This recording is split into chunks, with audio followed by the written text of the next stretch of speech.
Hello everyone, कैसे हैं आप सब। देखिए M4R5 की हमारी जो क्लासेस चल रही हैं उसमें लगभग 4-5 क्लासेस हो गई हैं, जिसमें 100 क्वेश्चन हमने डिस्कस किए हैं। इसमें भी 100 MCQ क्वेश्चन रहेंगे। जुलाई 2022 का सेट 2 है और इसमें भी 100 MCQ है आपके। ठीक है, सारे क्वेश्चन इंपॉर्टेंट है आपके एग्ज़ाम के लिए। याद रखिएगा, जो बच्चा M4R5 का एग्ज़ाम देगा जनवरी 2025 में या इन फ्यूचर कभी भी एग्ज़ाम देगा जब तक सिलेबस चेंज नहीं होता है, तो सारे क्वेश्चंस और जो वीडियोज़ रहेंगे इंपॉर्टेंट रहेंगे आप सभी के लिए। तो जो बच्चा एग्ज़ाम देगा ध्यान से देखिएगा वीडियो को। और ये नेलेट का ऑफिशियल क्वेश्चन पेपर जो है वो नहीं है, क्योंकि नेलेट का जो ऑफिशियल क्वेश्चन पेपर है वो तो आपको सॉल्व करने के लिए दिया गया है। ये तो जो सो MCQ है ना, ये तो पूछे गए हैं एग्ज़ाम में, यानी ये पुराना पेपर है। तो आप सोच सकते हैं कितना इंपॉर्टेंट है आपके लिए।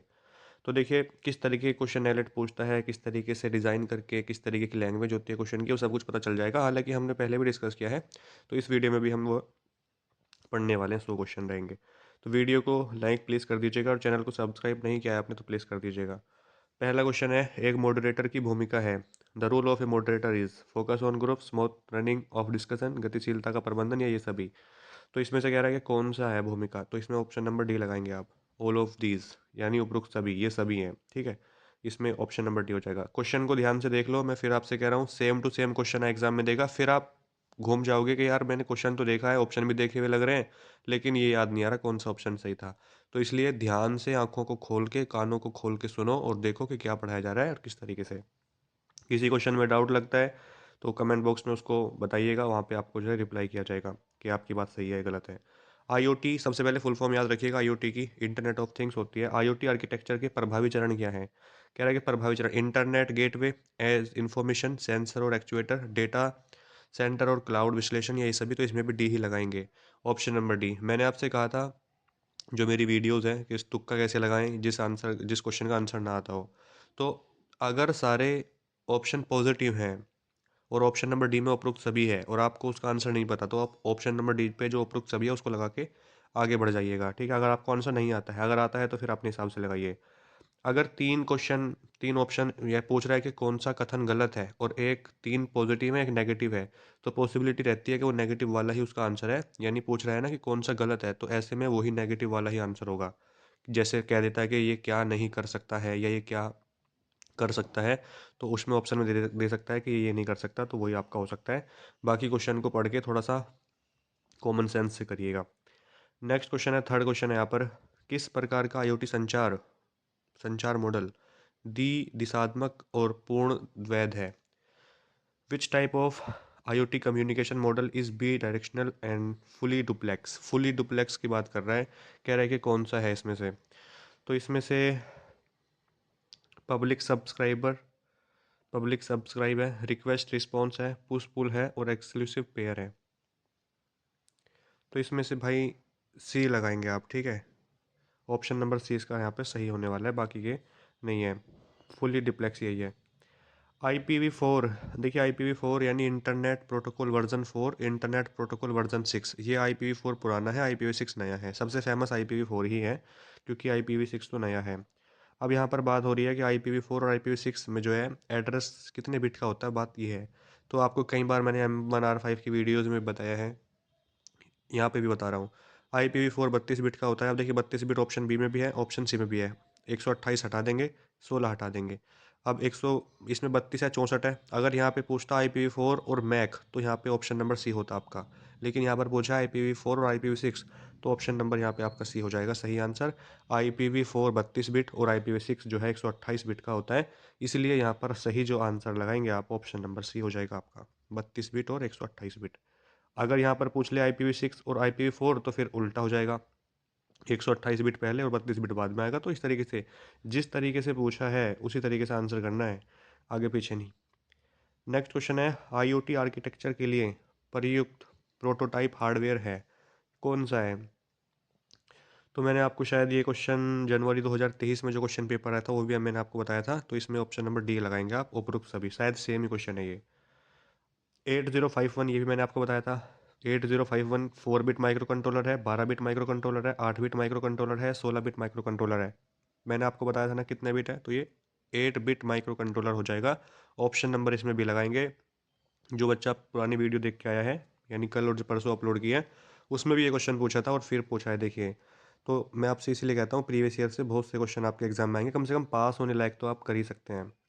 बार कोड सिस्टम में क्या हो सकता है, ये पूछ रहा है। कह रहा है कि रीडिंग के लिए किसी लाइन ऑफ साइट की आवश्यकता नहीं है। नहीं है तो ये देखिए नेगेटिव पॉइंट है। उसके बाद कह रहा है RFID प्रणाली के समान है, रीडर किसी भी एंगल से रीड कर सकता है। उसके बाद है कि रीडिंग के लिए लाइन ऑफ साइट की आवश्यकता होती है। तो इसमें आप ऑप्शन नंबर डी लगाएंगे कि रीडिंग के लिए लाइन ऑफ साइट की आवश्यकता होती है, line of site required for reading. Option number D इसका सही आंसर होने वाला है। नेक्स्ट क्वेश्चन है, वायरलेस नेटवर्क प्रकार जो उद्योगों में IoT नियोजन को बढ़ावा देते हैं वे कौन से हैं। कह रहे हैं कि वे कौन से हैं। तो देखो सेलुलर है, ब्लूटूथ है, निकट क्षेत्र संचार, नियर फील्ड कम्युनिकेशन, उपरोक्त सभी। ऑप्शन नंबर डी हो जाएगा इस क्वेश्चन में, ऑप्शन नंबर डी होने वाला है। नेक्स्ट क्वेश्चन है, नेतृत्व की विशेषता या लक्षण है लोगों को प्रभावित करना, उसके अलावा है एक सामान्य लक्ष्य प्राप्त करना, अनुयायियों का मार्गदर्शन करना यानी गाइड करना फॉलोवर्स को। तो ऑप्शन नंबर डी हो जाएगा। तो देखिए जितने भी अभी तक ऑल ऑफ द अबव वाले क्वेश्चन आए हैं सब में डी ही सही है। तो इससे क्या सीखने को मिलता है, इससे यही सीखने को मिलता है कि अगर ऐसे क्वेश्चन एग्जाम में आपके आए ऑनलाइन और ऑप्शन नंबर डी में उपरोक्त सभी है और आपको आंसर नहीं पता तो डी लगा दो बस आंख बंद करके। यहाँ पे कह रहा है एम्बेडेड सी में टर्नरी ऑपरेटर के लिए सही विकल्प चुनें। टर्नरी ऑपरेटर के लिए सही विकल्प ऑप्शन नंबर बी हो जाएगा, ठीक है। कंडीशन एक्सप्रेशन और एक्सप्रेशन टू। नेक्स्ट क्वेश्चन देखिए क्या है, एक कोड दिया हुआ है पर यहाँ पे दिए गए सी कोड का आउटपुट पूछ रहा है, दिए गए the output of given C code. तो इस कोड का यहाँ पे आउटपुट क्या निकलने वाला है, x=y=1। ऑप्शन नंबर इसमें बी हो जाएगा। नेक्स्ट क्वेश्चन है, निम्नलिखित में से किस ऑपरेटर की सर्वोच्च प्राथमिकता है, यानी सबसे ज़्यादा प्रेसिडेंस किसकी है, हाईएस्ट प्रेसिडेंस किसकी होने वाली है, सबसे ज़्यादा प्राथमिकता किस ऑपरेटर की होने वाली है, ये पूछ रहा है। तो अर्थमेटिक, ठीक है, ऑप्शन नंबर डी। तो अर्थमेटिक हो जाएगा इसमें, ठीक है। अंकगणित ऑपरेटर की हाईएस्ट प्रेसिडेंस होती है। नेक्स्ट है यहाँ पे क्वेश्चन नंबर 13 में है, निम्नलिखित में से कौन सा ऑपरेटर बिटवाइज ऑपरेटर नहीं है। बिटवाइज ऑपरेटर देखिए ये भी नहीं है, ये भी नहीं है, ये भी नहीं है। अब कौन सा आंसर लगाएं। तो नाइलेट भी ऐसे क्वेश्चन हो जाते हैं गलती से, बल्कि यहाँ पर क्या होना चाहिए, कौन सा बिटवाइज ऑपरेटर है यानी नहीं हटना चाहिए यहाँ से। ऑपरेटर है तो इसमें आपका ये हो जाएगा ऑप्शन नंबर डी फिर, ठीक है। Less than, double less than. तो ये यहाँ पर होना चाहिए था क्वेश्चन में कि कौन सा बिटवाइज ऑपरेटर है, तो फिर हमारा आंसर डी होना चाहिए, ठीक है। तो इसमें अभी मैं क्या बताऊँ आपको कौन सा सही है, बस क्वेश्चन ही गलत है, बाकी वरना तीनों बिटवाइज ऑपरेटर हैं ये, मतलब नहीं है, ठीक है। तीनों ही नहीं है, डी वाला है। नेक्स्ट क्वेश्चन है, LDR सेंसर किससे बने होते हैं। जो LDR सेंसर होते हैं ना वो किससे, तो यहाँ पर सेमीकंडक्टर, कल भी बताया था शायद मैंने आपको, सेमीकंडक्टर इसमें ऑप्शन नंबर ये लगाएंगे। नेक्स्ट है, पर्यावरण और वास्तविक तापमान को रिकॉर्ड करने के लिए डिज़ाइन किया गया वायरलेस बैटरी मुफ्त सेंसर कौन सा है इसमें से। ऑप्शन नंबर ए पे है DHT11, ESP8266, RFM। Option number C, option number C इस क्वेश्चन का राइट आंसर हो जाएगा, ठीक है। मुफ्त है। प्रोग्राम यूटिलिटी के दौरान डेटा को सेव करते समय उपयोग की जाने वाली कौन सी मेमोरी है इसमें से, तो इसमें से हो जाएगा आपका flash. Option number B, option number B हो जाएगा, यानी फ्लैश मेमोरी है। देखिए DRAM की फुल फॉर्म याद रखिएगा, डायनेमिक रैंडम एक्सेस मेमोरी होती है। SRAM की स्टैटिक रैंडम एक्सेस मेमोरी होती है। EEPROM की electrically erasable programmable read only memory होती है। ये फुल फॉर्म याद रखिएगा, पूछता है। मानसिक व्यायाम पर आधारित तनाव प्रबंधन तकनीक जो विश्राम प्रतिक्रिया उत्पन्न करती है, नींद, खानपान, दवा का सेवन या ऑटोजेनिक तकनीक। तो मैंने आपको बताया था ना क्या होना चाहिए इसमें, मानसिक व्यायाम पर तनाव प्रबंधन तकनीक जो विश्राम प्रतिक्रिया उत्पन्न करती है। तो इसमें आपका होना चाहिए क्या, नींद होना चाहिए, खान पान, दवा का सेवन या ऑटोजेनिक तकनीक होना चाहिए भाई। तो ऑटोजेनिक तकनीक ऑप्शन नंबर ए होना चाहिए इसमें, ठीक है। ऑप्शन नंबर ए लगाएंगे इसमें। नेक्स्ट है, IoT के लिए माइक्रो कंट्रोलर का चयन निम्न पर आधारित है। IoT के लिए माइक्रो कंट्रोलर का चयन यानी सिलेक्शन जो है वो किस पर आधारित है, यहाँ पर ये पूछ रहा है आपसे, किस पर आधारित है। तो व्यक्तिगत विशेषताएं हैं, वांछनीय आउटपुट है, स्थिरता या ये सभी। तो option number D, all of the above यानी ऑल ऑफ दीज हो जाएगा, ऑप्शन नंबर डी। आम जनता को और एक विशिष्ट समूह को भेजे जाने वाले संदेश को क्रम से डैश और डैश कहा जाता है। कल भी शायद ये क्वेश्चन आया था, है ना? कल भी ये क्वेश्चन आया था। तो नोटिस और सर्कुलर हो जाएगा ऑप्शन नंबर बी। नोटिस और परिपत्र यानी सर्कुलर। तो क्वेश्चन नंबर 19 में आप ऑप्शन नंबर बी लगाएंगे। नेक्स्ट क्वेश्चन देखिए, आईओटी में इंटरनेट, भौतिक उपकरण, सेंसर, माइक्रो कंट्रोलर और डैश इंटरनेट शामिल है। यानी इंटरनेट होगा, एक्चुएटर, सूचना, इलेक्ट्रॉनिक। क्वेश्चन नंबर 21 में आपको क्या लगाना है? आईओटी में इंटरनेट, भौतिक उपकरण, सेंसर, माइक्रो कंट्रोलर और डैश शामिल है। तो क्या शामिल होना चाहिए? Actuators, option number B. ठीक है, ऑप्शन नंबर बी जो है सही आंसर इसमें हो जाएगा। एम्बेडेड सी में अनंत लूप को कैसे समाप्त करें? एम्बेडेड सी में अनंत लूप को कैसे समाप्त करें? ऑप्शन ए पे एंड है, बी पे एग्जिट है, सी पे ब्रेक है, डी पे अबोर्ट है। तो क्वेश्चन नंबर 22 में भाई आपका सी हो जाएगा, ब्रेक। ठीक है ना? क्वेश्चन नंबर 22 में ऑप्शन नंबर सी इसका सही आंसर होने वाला है। 23 नंबर क्वेश्चन है, निम्नलिखित में से कौन आईओटी समापन बिंदु का घटक नहीं है? कौन आईओटी समापन बिंदु का घटक नहीं है? राउटर होगा, संचार मॉड्यूल, गेटवे या एमसीयू। एमसीयू की फुल फॉर्म कमेंट बॉक्स में लिखेंगे आप क्या होती है। तो इसका आंसर क्या होने वाला है? सही आंसर गेटवे या राउटर? गेटवे। ठीक है, ऑप्शन नंबर बी हो जाएगा इसमें। मेरे आंसर बताने से पहले आपको आंसर सोच लेना है कि आंसर हमारा क्या है, आपको सोचना है, ताकि अगर तुक्का भी मारो एग्जाम में तो पता तो चले कि सही है या गलत है। और इसमें से कितने क्वेश्चन आपके सही होते हैं? जो 100 क्वेश्चन करा रहे हैं हम, इसमें से भी आप बताइए कमेंट बॉक्स में कितना स्कोर जा रहा है। 60 प्लस कर रहे हो तो ठीक है। ठीक है, पासिंग मार्क्स आ जाएंगे आपके।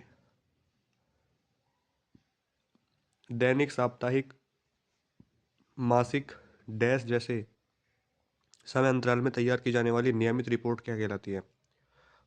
फॉर्मल रिपोर्ट, या सम्मेलन रिपोर्ट है, या आवधिक रिपोर्ट है, या प्रोग्रेस रिपोर्ट है यानी प्रगति रिपोर्ट है? कौन सी है इसमें से? तो इसमें आवधिक रिपोर्ट, पीरियडिक रिपोर्ट होगा, ऑप्शन नंबर डी। 24 नंबर में डी होने वाला है। प्रतिबंधित वातावरण में मशीन से मशीन यानी M to M, machine to machine होता है। संचार के लिए कौन सा एप्लीकेशन लेयर प्रोटोकॉल जिम्मेदार है? M Q T T, message queuing, telemetry transport इसकी फुल फॉर्म होती है। ठीक है, एम क्यू टी टी की। तो यहाँ पर कह रहा है कि कौन सा एप्लीकेशन लेयर प्रोटोकॉल जिम्मेदार है? तो एम क्यू टी टी ही होगा इसमें, ऑप्शन नंबर ए। नेक्स्ट है, आत्मसम्मान डैश बढ़ाता है। जो आपका सेल्फ स्टीम है वो क्या बढ़ाता है, किस चीज़ को प्रमोट करता है? निराशा को, खराब स्वास्थ्य को, आत्ममूल्य को, या विफलता को? तो इस क्वेश्चन का आंसर भी अगर आप गलत करते हैं तो फिर कोई उम्मीद नहीं है आपके पास होने की, क्योंकि ये क्वेश्चन तो जिसने नहीं पढ़ा होगा वो भी आराम से कर सकता है। जो आत्मसम्मान होता है आपका, क्या वो निराशा को बढ़ाता है? तो इसमें देखिए, खराब स्वास्थ्य नहीं होगा, निराशा नहीं होगा, विफलता नहीं यानी फेलियर नहीं होगा। तो आत्ममूल्य ऑप्शन नंबर ए हो जाएगा। ठीक है, तो ऐसे क्वेश्चन भी आएंगे जो आपको अपने माइंड से करने होंगे, उनका आपकी पढ़ाई से कोई रिलेशन नहीं है, यानी इस तरीके के भी आते हैं क्वेश्चन। हालांकि सिलेबस सही है क्वेश्चन, लेकिन ये माइंड थोड़ा सा कॉमन सेंस से हो जाएगा। सी में लॉन्ग इंटीजर के प्रिंटक फंक्शन और डब्लू प्रिंट फंक्शन के प्रारूप विनिर्देशक को इस प्रकार दर्शाया गया है। इसमें परसेंटेज आईडी हो जाएगा, ऑप्शन नंबर है। यू ए आर टी की फुल फॉर्म पूछी है कि जी यू ए आर टी की फुल फॉर्म क्या होती है? यू ए आर टी की फुल फॉर्म क्या होती है? Universal asynchronous receiver transmitter, option number C हो जाएगा। इसमें याद कर लेना, फुल फॉर्म आएगी आपके एग्जाम में यू ए आर टी की, याद करके जाना इसको। एल डी आर से एल डी आर सेंसर, तो बताना एल डी आर सेंसर के बारे में क्या लिखा हुआ है। टू पिन किया हुआ आईसी है, लाइट डिपेंड रेसिस्टेटर, प्रकाश की तीव्रता को नियंत्रित करता है, कंट्रोल लाइट, या ऑल ऑफ दीज। तो क्वेश्चन नंबर 29 में भाई डी लगाएंगे, ऑल ऑफ दीज। ठीक है, और यानी सारे सही हैं। नेक्स्ट देखिए, आईओटी तापमान मॉनिटरी निम्न में से संबंधित है किससे? समय की बचत से, रियल टाइम सिस्टम से, एनालॉग से डिजिटल रूपांतरण, या ये सभी? 31 नंबर क्वेश्चन में डी ही लगाना है आपको, ऑल ऑफ दीज। तो अभी तक जितने भी क्वेश्चन आए हैं ऑल ऑफ दीज ही राइट आंसर जा रहा है। IoT integrated development environment, IDE, integrated development environment इसकी फुल फॉर्म है। और टूल्स कौन सा है? H T M L, Pascal, Arduino, या पी एच पी? तो इसमें आर्डिनो हो जाएगा, है ना, option number C. Question number 32 में ऑप्शन नंबर सी। हम एरे को कैसे प्रारंभ कर सकते हैं, स्टार्ट कर सकते हैं? वी इनिटिलाइज द एरे, कैसे कर सकते हैं आरंभ, यानी शुरू, प्रारंभ का मतलब स्टार्ट ही होता है। कैसे कर सकते हैं? तो एरे को पॉपुलेट करके, ऑप्शन नंबर डी हो जाएगा इसमें, एरे को पॉपुलेट करके कर सकते हैं। ऑप्शन नंबर इसमें आप डी लगाएंगे। नेक्स्ट क्वेश्चन है, संचार प्रक्रिया में निम्न शामिल है, क्या शामिल है? तो इसमें प्रेषक, एनकोडर, चैनल, रिसीवर, डिकोडर, प्रतिक्रिया, feedback. Option number B, 34 number question में ऑप्शन नंबर बी। तो बी ऑप्शन जो है इसमें सही हो जाएगा। नेक्स्ट क्वेश्चन है, कम लागत पर आईओटी सेवाओं को उपलब्ध कराने के लिए मुख्य सुरक्षा चुनौती को कैसे दूर करना है?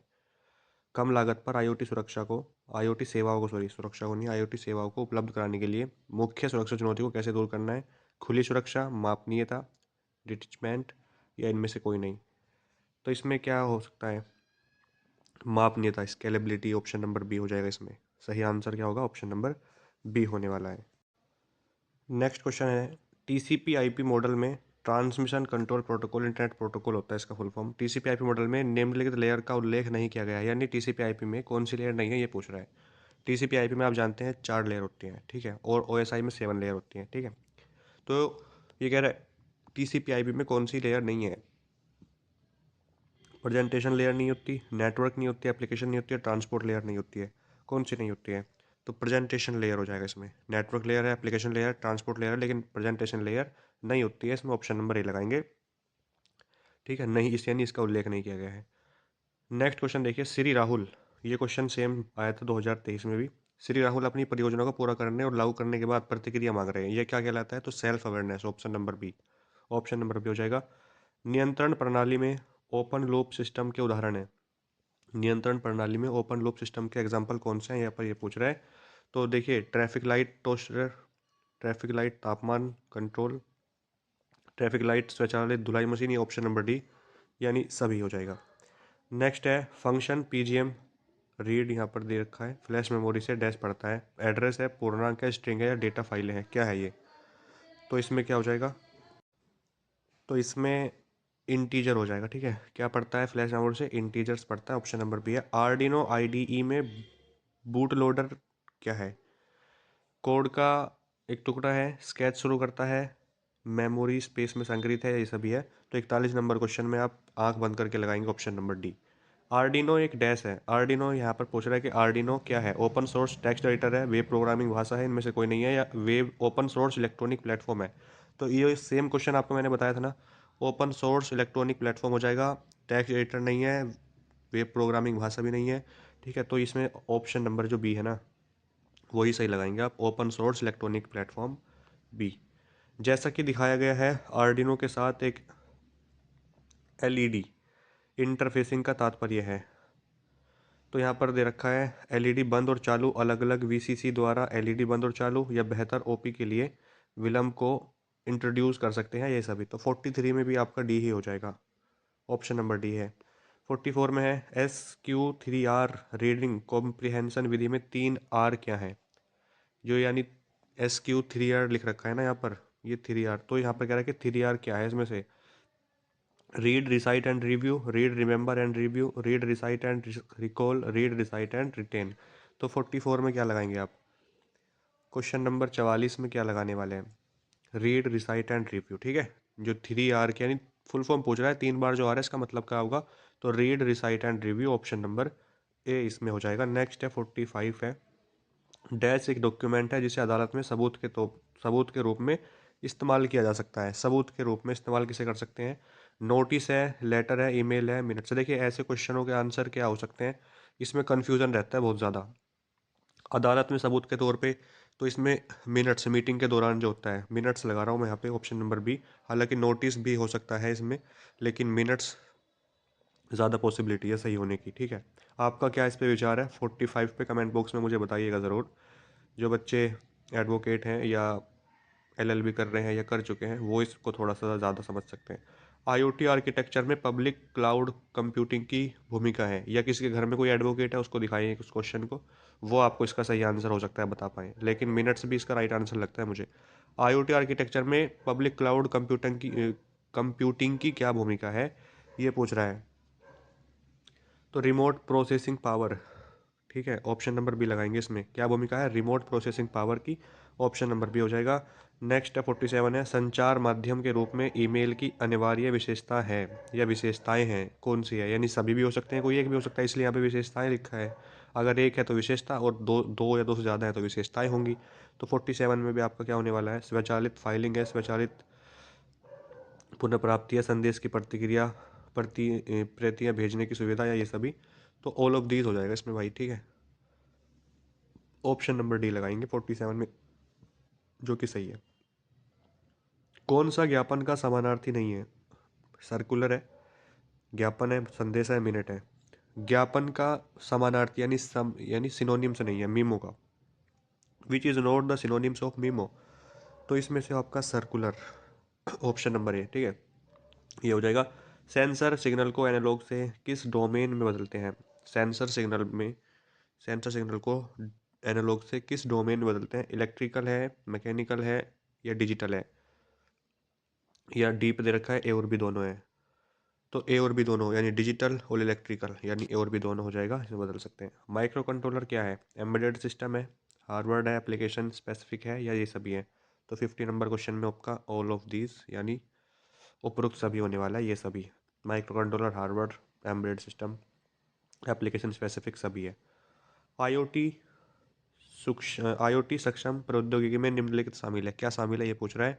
तो सुरक्षा प्रोटोकॉल यानी सिक्योरिटी प्रोटोकॉल है, क्लाउड कंप्यूटिंग है, वायरलेस सेंसर नेटवर्क है। WSN फुल फॉर्म दे सकता है आपको कि WSN की फुल फॉर्म बताओ। तो वायरलेस सेंसर नेटवर्क WSN की फुल फॉर्म होती है।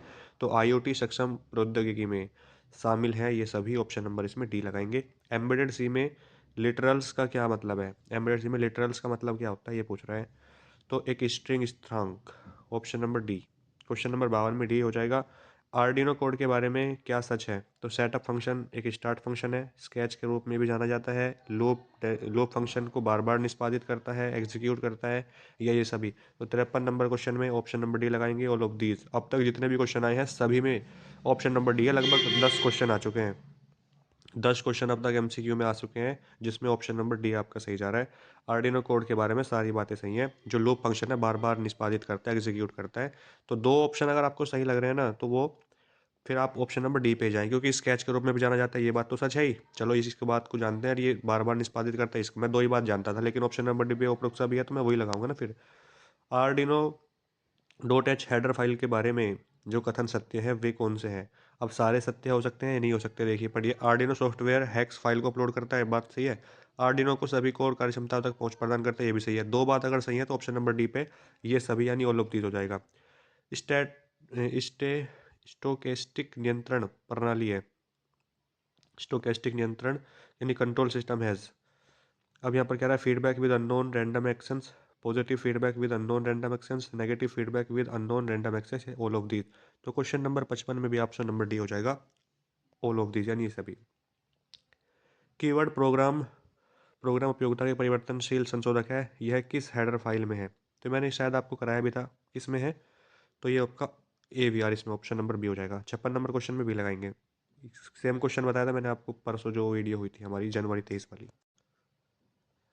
एक IoT डिवाइस में निम्न के लिए इंटरफेस की आवश्यकता हो सकती है? सेंसर की, इंटरनेट कनेक्टिविटी की, इन सभी की, या ऑडियो और वीडियो की? एक IoT डिवाइस को निम्न के लिए इंटरफेस की आवश्यकता हो सकती है, तो इसमें किसकी आवश्यकता हो सकती है? तो देखिए, सेंसर की हो सकती है, इंटरनेट कनेक्टिविटी की भी होती है, तो डी पे हम ऑप्शन नंबर डी लगाएंगे फिर। उपरोक्त सभी ऑडियो और वीडियो की फिर होएगी जब दो की है तो, यानी दो पॉजिटिव क्वेश्चन के पक्ष में जा रहे हैं कि हाँ सही हो सकते हैं, तो डी पे उपरोक्त सभी लगाएंगे आप। ओपन लूप और क्लोज लूप सिस्टम में अंतर निम्न पर यानी किस पर आधारित है? फीडबैक दे रखा है, स्टेबिलिटी है, जटिलता, या ऑल ऑफ दीज। तो क्वेश्चन नंबर 58 में भी क्या हो जाएगा आपका डी, या जटिलता या स्थिरता या क्या? तो इसमें आप गलती नहीं करेंगे। ओपन लूप और क्लोज लूप सिस्टम किस पर आधारित है? फीडबैक पर। किस पर? फीडबैक पर आधारित होगा। तो भाई इसमें आपको डी लगाना है, इसमें आपको लगाना है ए, ठीक है। एक क्वेश्चन आया सिर्फ अब तक। जिस तरह से हम कपड़े पहनते हैं वह डैश संचार का उदाहरण है? वर्बल, अशाब्दिक यानी नॉन वर्बल, रिटर्न, या स्पोकन? जिस तरह से हम कपड़े पहनते हैं वह किस संचार का एग्जाम्पल है? तो यहाँ पर आपका नॉन वर्बल, अशाब्दिक हो जाएगा, अशाब्दिक संचार का उदाहरण है। आईओटी समर्थन करता है क्लाउड कंप्यूटिंग का, डेटा एनालिटिक्स का, ब्लॉकचेन टेक्नोलॉजी का, या इन सभी का? तो इस ऑप्शन नंबर डी लगाएंगे। यानी जो आईओटी है, इंटरनेट ऑफ थिंग्स है, वो क्लाउड कंप्यूटिंग का भी सपोर्ट करता है, डेटा एनालिटिक्स का भी करता है, ब्लॉकचेन टेक्नोलॉजी का भी करता है। ऑप्शन नंबर डी हो जाएगा ये सभी। MQ 135 यानी 135 सेंसर है। तो आईडी डिटेक्टर है, गैस सेंसर है, वायु प्रदूषण मॉनिटरी है, या बी और सी दोनों हो जाएंगे? तो 61 में आप क्या लगाएंगे? यानी बी गैस सेंसर और वायु प्रदूषण मॉनिटरी, बी और सी दोनों ही सही हो जाएंगे। राइट आंसर डी लगाएंगे आप, बी और सी। एक एरे वाले सी प्रोग्राम का सही विकल्प चुने। तो 62 में देखिए भाई, आपको लगाना पड़ेगा कंपाइल एरर। ठीक है, इसमें क्या कंपाइल एरर आएगा। एक वाक्य में विषय डैश के बारे में संचार करता है और डैश के बारे में बात करता है। तो यहाँ पर देखिए क्वेश्चन को पढ़िएगा। In a sentence subject communicate about dash and predicate talk about. तो सेंटेंस सब्जेक्ट होगा, या सेंटेंस वर्ब होगा, या प्रेडिकेट सब्जेक्ट होगा, या प्रेडिकेट सेंटेंस होगा। एक वाक्य विषय डैश के बारे में संचार करता है और डैश के बारे में बात करता है। किसके बारे में? तो ये तो ग्रामर से क्वेश्चन दे दिया क्या? सेंटेंस और सब्जेक्ट, ऑप्शन नंबर सी। ठीक है, यानी वाक्य और विषय के बारे में। यानी यहाँ पर अगर पूरा सेंटेंस पढ़ूँ, एक वाक्य में विषय सेंटेंस के बारे में संचार करता है और सब्जेक्ट के बारे में बात करता है। तो ऑप्शन नंबर सी हो जाएगा। आर्द्रता संवेदक संबंधित है। 64 में आपको क्या लगाना है? तो देखिए, DHT11, हाइग्रोमीटर, प्रति मिलियन भाग, या सापेक्ष आर्द्रता, या ये सभी? तो इसमें आप लगाएंगे option number D, all of these. Right answer होगा। समय के साथ संचार को डैश कहा जाता है। समय के साथ संचार को communication with oneself is called interpersonal, intrapersonal, अव्यक्तित्व, या औपचारिक? यानी फॉर्मल लगाएंगे क्या इसमें आप? तो 65 में क्या लगाएंगे आप? इंट्रापर्सनल है ना, 65 में इंट्रापर्सनल होना चाहिए, ऑप्शन नंबर बी। इंटरपर्सनल तो होगा नहीं है, फॉर्मल भी नहीं होगा। जब EN लाइन डैश दिखाती है और RS लाइन डैश होती है, तो LCD डेटा को, यानी डेटा के टेक्स्ट फॉर्म को प्रदर्शित करता है। 0 से 1 संक्रमण और उच्च, 0 से 1 संक्रमण और उच्च, यानी 1 से 0, या 0 से 1, या 0 से 1, कम या ज़्यादा? तो यहाँ पर बताइए क्या होने वाला है? 0 से 1 तो नहीं होगा, ये तो काट दूंगा मैं, इसमें से ये हट जाएगा। यानी 1 से 0 संक्रमण और उच्च, यानी ऑप्शन नंबर इसमें बी लगाएंगे, 66 में बी। निम्नलिखित भाषाओं का उपयोग करके आर्डिनो को प्रोग्राम किया जा सकता है। यानी किस लैंग्वेज का यूज़ करके आर्डिनो को हम प्रोग्राम कर सकते हैं? पाइथन का, C++ का, यानी दोनों का, या पाइथन और C++ दोनों का, या किसी का भी नहीं? तो आपको बताया तो था मैंने, आर्डिनो को प्रोग्राम किस में कर सकते हैं? C++ में। किस में? C++। 67 में आपका हो जाएगा option number B. Hello friend flash memory में संग्रहित किया जाएगा। इसकी पुष्टि कौन सा मैक्रो करता है? कौन सा मैक्रो करता है इसकी पुष्टि? तो सीरियल डॉट प्रिंट, ये ऑप्शन नंबर बी। नेक्स्ट है, एक आईओटी प्रोटोकॉल में शामिल नहीं है। एक आईओटी प्रोटोकॉल में क्या शामिल नहीं है, यहाँ पर ये पूछ रहा है। तो network internet protocol layer, link layer protocol, application layer protocol, या सेंसर लेयर प्रोटोकॉल? क्या कह रहा है कि शामिल नहीं है, ये नहीं पूछ रहा है आपसे शामिल है, ये पूछ रहा है कि शामिल नहीं है। तो सेशन लेयर प्रोटोकॉल भाई, ऑप्शन नंबर डी शामिल नहीं है। इफ एल्स और स्विच केस स्टेटमेंट में क्या अंतर है? कह रहा है कि इसमें क्या अंतर है वो बताना है। तो इफ एल्स बाइनरी सर्च को लागू करता है, स्विच केस लीनियर सर्च को लागू करता है। इफ एल्स के अंदर कई निर्णयों के लिए स्टेटमेंट का उपयोग किया जा सकता है। तो यही अंतर है इसमें, ऑप्शन नंबर सी हो जाएगा इसमें सही आंसर। नेक्स्ट है, आर्डिनो में रेखाचित्र डैश एक्सटेंशन के साथ सहेजे जाते हैं। Sketches in Arduino are saved with the extension dash, किस एक्सटेंशन के साथ? किसके साथ ये पूछ रहा है? तो .ino, क्या हो जाएगा इसमें? .ino के साथ, ऑप्शन नंबर इसमें बी हो जाएगा। किन कनेक्शनों का उपयोग करके एक IoT डिवाइस अन्य इंटरफेस से जुड़ता है? यानी इसमें कह रहा है an IoT device connect with other interface using connection which are wired, wireless, wired और वायरलेस दोनों, या इनमें से कोई नहीं? तो भाई 72 में क्या हो जाएगा? वायर्ड और वायरलेस है ना, ऑप्शन नंबर बी लगाएंगे 72 में, ऑप्शन नंबर बी हो जाएगा। नेक्स्ट है, WOT क्या है और IoT में इसके उपयोग क्या है? WOT क्या है ये पूछ रहा है, यानी WOT की पहले फुल फॉर्म बता दो आप, और जो फुल फॉर्म ढूंढ लेगा WOT की, वो इसके आंसर तक भी पहुंच जाएगा। तो वेब ऑफ थिंग्स मैंने कल आपको बताई थी ना। अब देखिए, वेब ऑफ थिंग्स दो ही ऑप्शन में है, वायरलेस ऑफ थिंग्स हटा देंगे।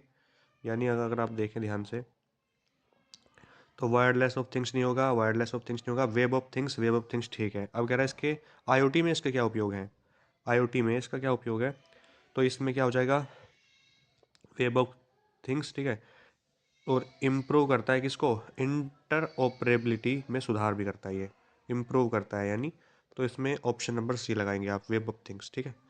तो ये इस तरीके से भी आप इसको कर सकते थे, दो ऑप्शन तो ऐसे ही हट गए। कौन सा दस्तावेज कानूनी मामलों में सबूत के तौर पर इस्तेमाल किया जा सकता है, सबूत के तौर पर इस्तेमाल हम कर सकते हैं मिनट्स ऑफ ए मीटिंग। इसमें आप ऑप्शन नंबर बी लगा रहे हैं। भाई मैंने आपको बताया है कि आपके घर में अगर कोई वकील एडवोकेट है उसको दिखाइएगा इस क्वेश्चन को एक बार, या आप खुद अगर वकील हैं तो भी आप इसको देखिए। वैसे इसका answer minutes of a meeting ही है, मैंने सर्च भी किया था, कन्फ्यूजिंग क्वेश्चन में मैं सर्च कर लेता हूँ, तो इसमें बी ही दिखा रहा है। कहीं कहीं पे नोटिस भी दिखाता है लेकिन ज़्यादातर बी ही है। एम्बेडेड इकोसिस्टम में कौन सा माइक्रो कंट्रोलर नहीं है, एम्बेडेड सिस्टम में कौन सा माइक्रो कंट्रोलर नहीं है, तो कौन सा इसमें से ऐसा है जो माइक्रो कंट्रोलर नहीं है एम्बेडेड इकोसिस्टम में। तो देखिए PIC है, ARM है, 8051 है, तीनों है। लेकिन क्या आपने 8086 यानी ये सुना है, नहीं, ऑप्शन नंबर भी हो जाएगा इसमें, यानी ये नहीं है।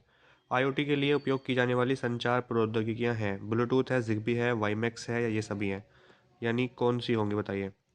IoT के लिए उपयोग की जाने वाली संचार प्रौद्योगिकियां कौन सी हैं, तो इसमें ब्लूटूथ भी है, जिग्बी भी है, वाईमैक्स भी है, तो ऑप्शन नंबर डी ये सभी हो जाएगा। सीरियल TTL सिग्नल भेजने और प्राप्त करने के बारे में क्या सत्य है, सच बात पूछ रहा है कि कौन सी है सच बात। तो कम से कम एक सीरियल पोर्ट मौजूद है, ये ठीक है। डिजिटल इनपुट 0 और 1 TFX पर संचार करता है। UART और USART, ऑप्शन नंबर डी ये सभी, ऑल ऑफ दीज।